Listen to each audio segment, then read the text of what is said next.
Kondisi terkini yang masih Anda lihat dan kami coba perlihatkan adalah di Dua oknum polisi terlibat perampokan mobil pengangkut uang di Bandara Internasional Minangkabau Padang. Mahkamah Konstitusi atau MK menetapkan batas usia calon kepala daerah minimal 30 tahun. 1 Oktober 2022 menjadi sejarah kelam bagi dunia olahraga Indonesia.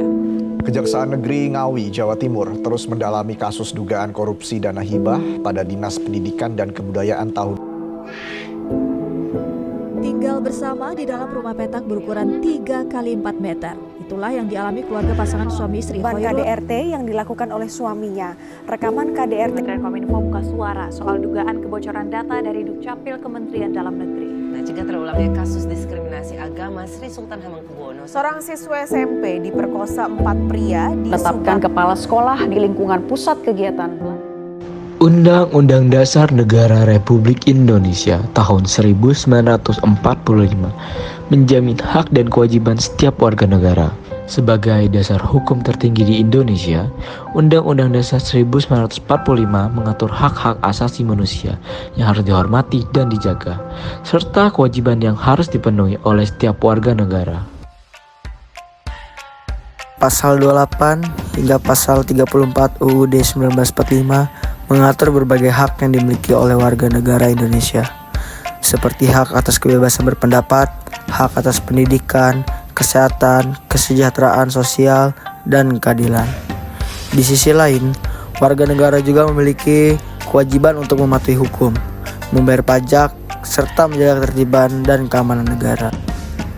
Namun, dalam praktiknya, tidak semua hak warga negara dihormati dan tidak semua kewajiban dijalankan dengan baik. Ada berbagai kasus pelanggaran hak dan pengingkaran kewajiban yang terjadi di masyarakat kita. Salah satu contoh pelanggaran hak adalah penangkapan aktivis yang menyuarakan pendapatnya secara damai, yang melanggar hak kebebasan berpendapat yang diatur dalam pasal 28E Undang-Undang 1945. Begitu pula dengan akses kesehatan yang tidak merata di berbagai daerah, yang melanggar hak atas kesehatan yang diatur dalam pasal 28H. Kita juga melihat kasus anak-anak yang tidak dapat mengakses pendidikan karena faktor ekonomi atau diskriminasi yang melanggar hak mereka atas pendidikan yang layak, sebagaimana diatur dalam pasal 31 Undang-Undang Dasar 1945. Selain pelanggaran hak, pengingkaran kewajiban juga menjadi masalah serius.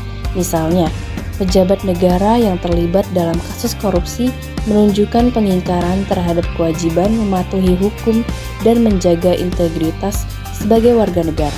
Ada juga kasus di mana warga negara tidak membayar pajak atau merusak fasilitas umum yang melanggar kewajiban mereka untuk berkontribusi pada negara dan menjaga ketertiban. Beberapa kasus pelanggaran hak dan pengingkaran kewajiban di Indonesia telah menarik perhatian publik, seperti kasus korupsi besar-besaran yang melibatkan pejabat tinggi negara. Korupsi ini tidak hanya merogoti anggaran negara, tetapi juga merampas hak-hak rakyat untuk mendapatkan layanan publik yang berkualitas. Statistik menunjukkan bahwa kasus-kasus pelanggaran hak dan pengingkaran kewajiban terus meningkat. Jika tidak ditangani dengan baik, ini akan merusak fondasi masyarakat yang adil dan makmur. Sebagai warga negara Indonesia, kita semua memiliki peran dalam menjaga hak dan kewajiban kita, memahami dan menghormati hak orang lain, serta menjalankan kewajiban kita dengan baik adalah langkah menuju masyarakat yang adil, sejahtera, dan bermartabat. Dengan demikian, mari kita berkomitmen untuk menghormati hak dan menjalankan kewajiban kita sebagai warga negara yang baik, demi Indonesia yang lebih baik.